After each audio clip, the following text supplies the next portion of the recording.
Hello, ladies and gentlemen, Top Hat Gaming Man here, and after 13 months of travelling around the planet, I am finally back at home in jolly old England. Yeah.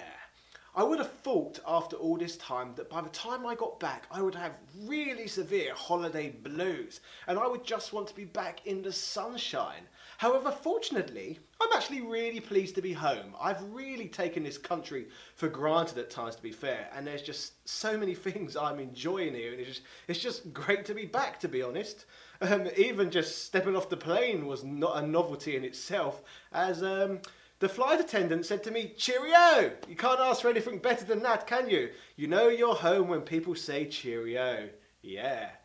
Anyway, this is another one of my Patreon Q&As. And as you can see behind me, out of the money I've been making from YouTube, I've actually just bought this beautiful green screen setup. As you can see, there's probably something elaborate behind me if everything's working properly. And I've got this great lighting rig as well, which you can't see because it's behind the camera. But yes, new lighting, new green screen. We're on the up, ladies and gentlemen, getting new bloody subscribers all the time and at a faster pace than ever before. Around 50 a day actually. So welcome to the new 50 people who are tuning into my channel every day, basically. We should be hitting 10,000 subscribers within the next couple of weeks. So then I get access to using all of YouTube's equipment as well at the YouTube studios in London, which could be a fun expedition at some point down the line. Anyway, as I said, this is my Patreon Q&A, where I answer the questions from all the fine patrons who continue to support this rising channel. On top of that as well, I've actually got a mystery box donation from Brian Trester over in Iowa in the USA, which was one of the 26 states I actually visited. There was lots of cornfields there, I must say. Lots and lots of corn. Not much else, to be honest. It was a good trip though, I suppose. Anyway, time to look at these bloody questions. What have we got here? Let's open my faithful laptop and have a look. Very professional, eh? What have we got here? I've wrote these down twice. Okay, here we go. First question I have from Tony Nix. What genres do you think will become less popular in the future, and which genres do you wish would make a comeback?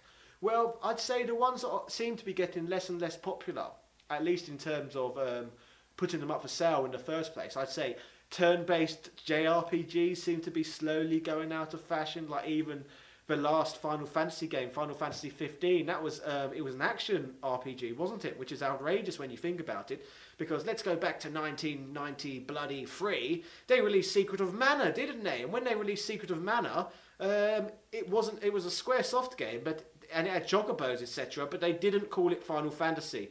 They named it Secret of Mana because it was an action-based RPG. So shouldn't technically Final Fantasy 15 be another game in the Mana series? Like, Mana was their action RPGs, Final Fantasy was the turn-based RPG, so why suddenly Final Fantasy turn-based?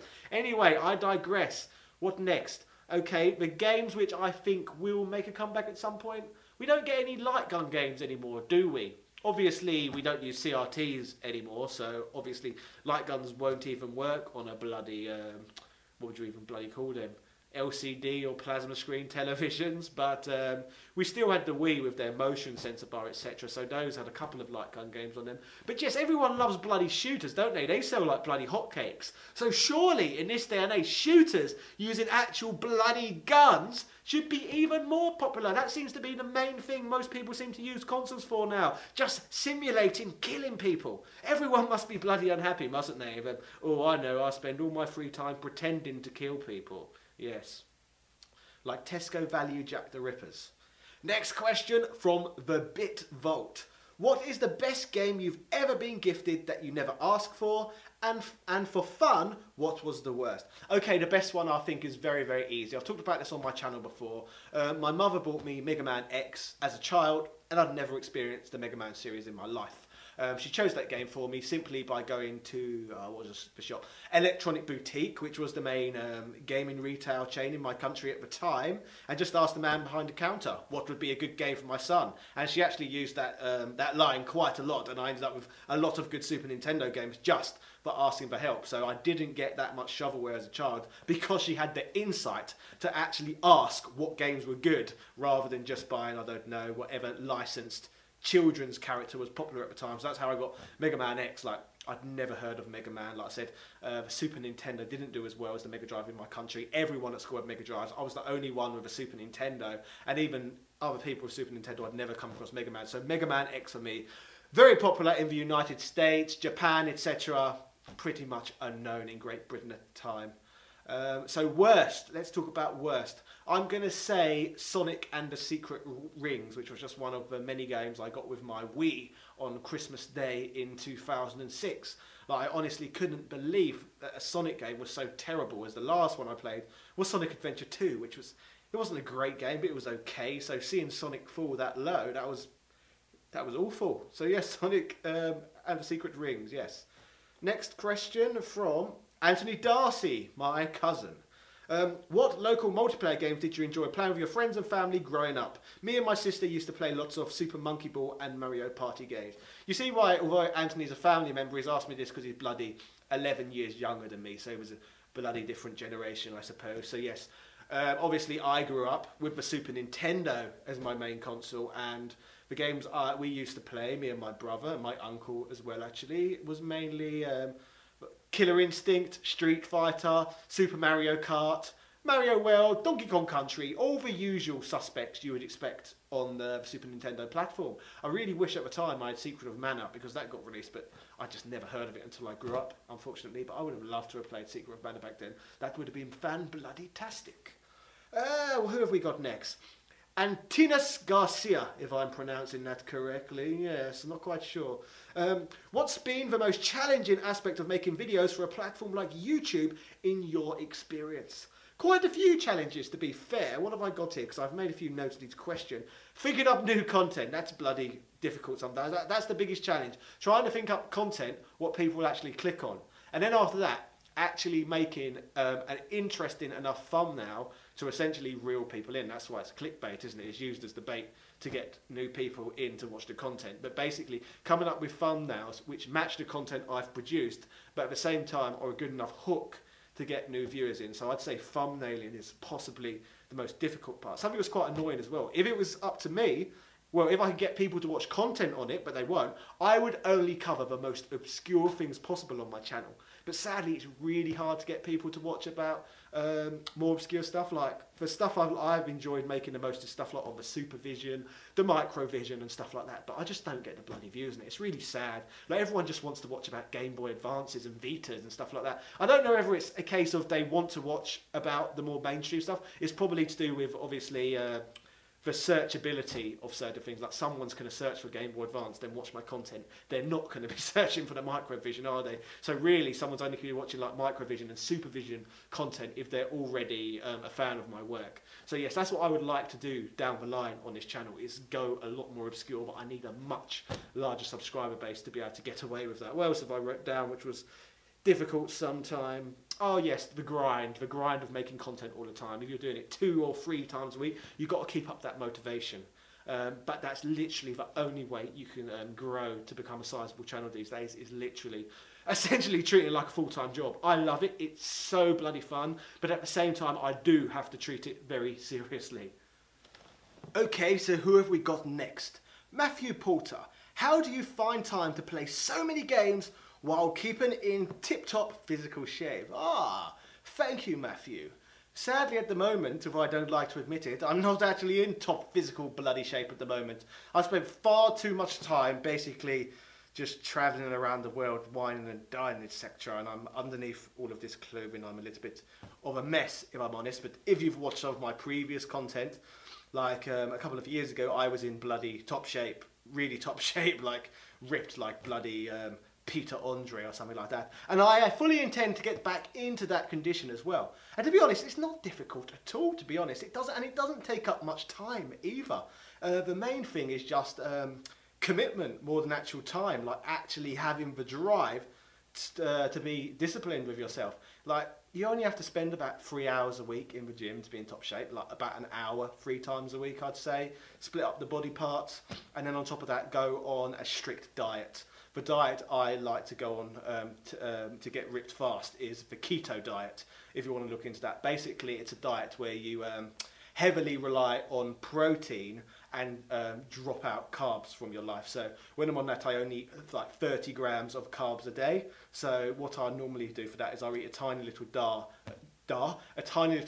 of dark chocolate, which is about 80% cocoa. So yes, 30 grams of carbs a day, and then the rest of my food is all fats and proteins. So I get to eat a bloody load of meat, cheese and green vegetables. So yes, that's how I get in top shape. I just train for about 3 to 4 hours a week, and I just eat green vegetables, meats and cheeses. So yes, that's my secret to getting in shape, and I will do that again very soon. And on average, to get completely ripped doing that, it takes me about 6 weeks, I would say. 2 months maximum. So yes, if you want to try it, that's the easiest way to do it, I suppose. So yes, that's how I do it. It doesn't take up much time, but I'm not doing it at present. But I am about to start doing it again. Next question from Edward O'Reilly. My question this month is how to achieve a work-game life balance. I'm finding now that I'm in my late 30s with work and family commitments and other hobbies. I just don't get the time to play games as much as I would like to. 20 minutes here, 10 there, and then some days or weeks no game playing at all. I know you're busy, Mr. Top Hat Gaming Man, between all your researching, testing games and creating videos, plus travelling around the world. How do you do it all? Well, to be honest with you, these days, you're correct, in your 30s it is quite a tough time. Luckily for me, I've not got any children quite yet, so my time is my time, if you understand what I'm saying. But still, like I said, I am a busy man, so finding time to play games is quite difficult.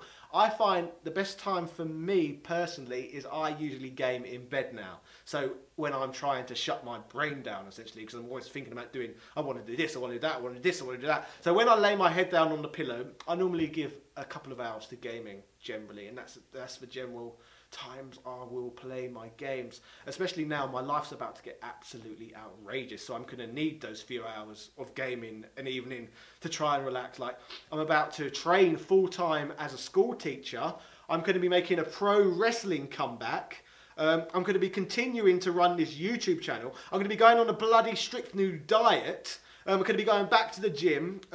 It's just crazy. I've got so many things all going on at once. So yes, I can completely see where you're coming from about us adults who actually lead meaningful lives, don't have much time on our hands. So that's my advice to anyone. Play games in bloody bed. That's the best way to be time efficient with it. Next question from Raymond Larrabee. During your world travels, what was your worst fast food cop-out? That's a really easy one, Raymond. My entire bloody time in the United States. All 3 bloody months of it. You see, when I was in that country, because it's quite an expensive country, the United States, like this one, Great Britain. But yes, because I was there for so long, everything was expensive, like accommodation, etc. So I found myself staying in motels every single night for 3 months. That adds up, and the annoying thing about there as well is you don't get bloody ovens in motels, so you can't do any home cooking whatsoever.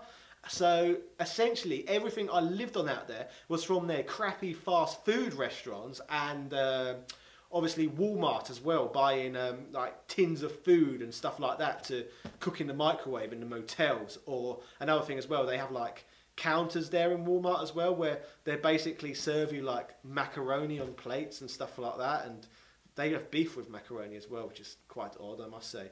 So yes, the whole entire journey across the United States was one big fast food cop-out. Like, even if you go to like a nice restaurant, to be fair, there as well, that's not, you don't get the same amount of nutrition you'd get in Europe. Like, it doesn't seem to be the common thing there to serve vegetables with your meals. Like, every meal we have in England or Greece or wherever, it's like you just put a side order of vegetables on it as well. So on the side of your plate, you always have vegetables. It doesn't seem to be a thing there. Instead, they give you like unlimited fizzy drink bloody top-ups everywhere, which makes you even bloody fatter. So yes, it's a very fat culture, I must say. So yes, people always say the food in Britain's very bad. I can't say that's the case compared to America. It's literally fast food hell. So yes, yeah, that's been one of the best things about coming home, actually, is eating British food. Like, yeah, I'd say it's the most underrated food on the entire planet. Like, for some reason, it's got this really bad reputation around the world. I don't really understand why. All I think is maybe it's just sabotaged by the bloody French or something like that. Because, you know, ooh, we're French, we love our cuisine and all that. We love our cuisine, so we slag off the English pig. Something like that must have happened, that's what I could say. But yeah, speaking to my German friend, actually, Top Hats and Champagne, his theory on why it gets a bad reputation is we use a lot of vinegar on our food, and apparently most foreigners don't like vinegar as much as we do. But yeah, speaking about that as well, when I've had people visit my home from foreign countries, I've always made sure I have given them a great British culinary experience, like introducing them to roast dinners, pie and mash, even like Scottish food like haggis and stuff like that. So many fantastic dishes which we only get on our isles. This has really gone on to a tangent from fast food cop-outs, but yes, as you can hear, I'm bloody pleased to be home in regards to eating. So yes, thanks for reminding me of that, Raymond. Next question from my friend Daniel Ibbotson at Slopes Game Room. What other classic video game franchises would you like to be given the same awesome treatment that Sonic Mania has been given? Mega Man X, obviously, but we've all seen what that bastard Inafune has done with that, what's that game called? Mighty Number 9. So that deserves a decent reboot, bloody Mega Man. And Plock as well, the great British game, that's amazing. And that's a travesty that that's only ever had one entry in the series. I would love to see a modernised version of Plock. And another one, Earthworm Jim. How has that only had 2 decent games made in that series? No, there was the third 3D one. But those games were so popular, it makes no sense to me whatsoever that they've not made a new Earthworm Jim game. People would literally like lap it up all over the world. Okay, now, before I answer the last few Patreon questions, let's take a little intermission from the questions and look at the package Brian Trester has sent me from Iowa, United States. Let's have a look. As you can see, this mystery box, sadly, Brian, the minute I got home from Greece and saw this, I couldn't resist opening it on the spot. So it's not going to be a live unboxing, everyone. I already know what's inside, so yes, thank you. That's how excited I bloody was about this. Let's show the world what's in here, because it's some fun stuff, so thank you for that. A lovely boxed copy of Yar's Revenge. Personally, one of my favourite Atari 2600 games, which 2600 is the best pronunciation in the world for that system, yes. I must say, I love a bit of Yar's Revenge. Another one, another classic box, look at that.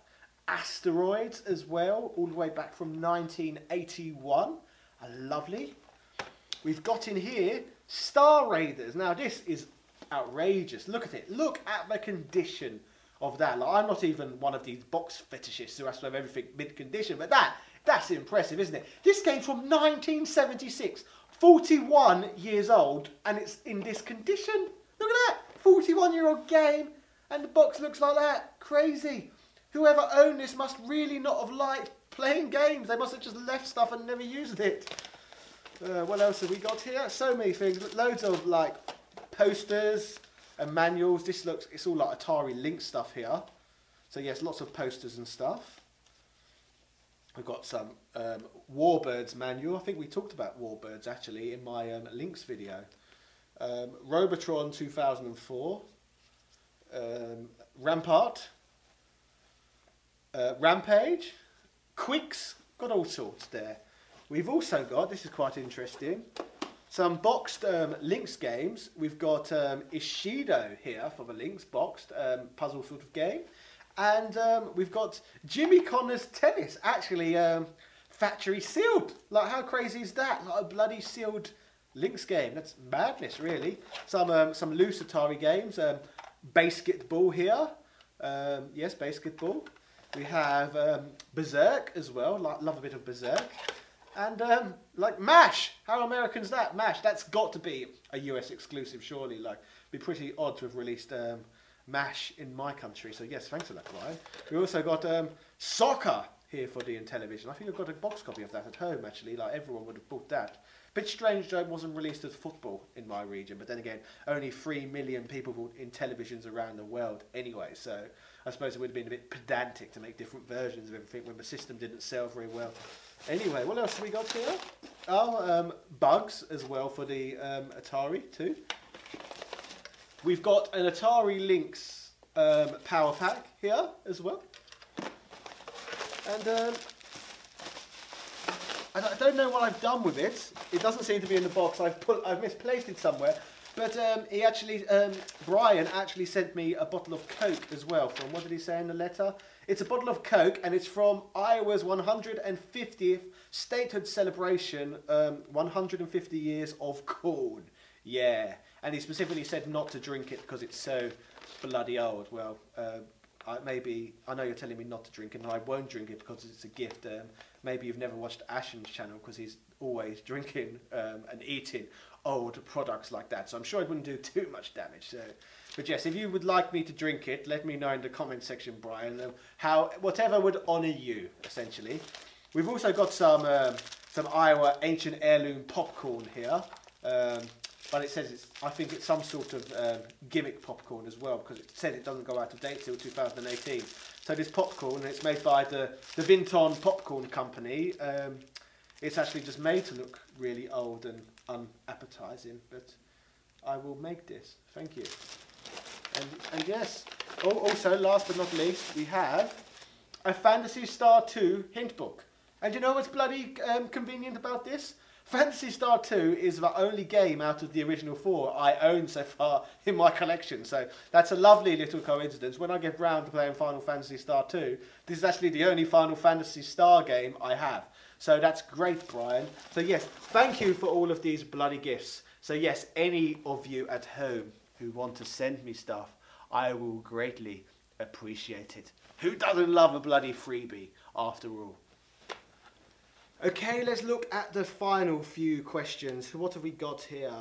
Okay, question from Jack of all. What retro games would you like to see back? I would love an online multiplayer Return Fire, and also maybe a third-person Zombies Ate My Neighbors remake with the same quirky fun about it and B-movie references. Similar to Slope's Games Room's question he asked me, like I said, I would love to see like a decent treatment given to Mega Man X, Plock, Earthworm Jim, etc. And I'd also like to see new stuff on Rystar would be awesome. Panzer Dragoon Saga, what else have I got down? Advance Wars, Panic Restaurant. There's all sorts of games that I would love to see make a comeback. Like so many. Basically, any game I love, I'd love to see make a comeback. So it's a broad question, and there's just so many great games out there I would love to see modern takes on rather than all those drizzling, crappy first-person shooters, what people seem to love. Yes. Okay, next question, another from Edward O'Reilly. He loves his questions, and I love answering them too. I have noticed on various gaming channels that people carry out upgrades on their handhelds. Like, for example, changing out the front-lit LCD screen on the Game Boy Advance SP for a backlight. Do you plan to do some videos on how to upgrade and improve the flaws and weaknesses of some of the older handhelds? Absolutely not, Edward. I am literally the least technical man in the world with that sort of thing. Like, I know I can't solder. I can't do bloody anything like that. I can barely bloody use a laptop, let alone be able to solder something or put a screen on it or anything like that. And even so, that's not really my interest.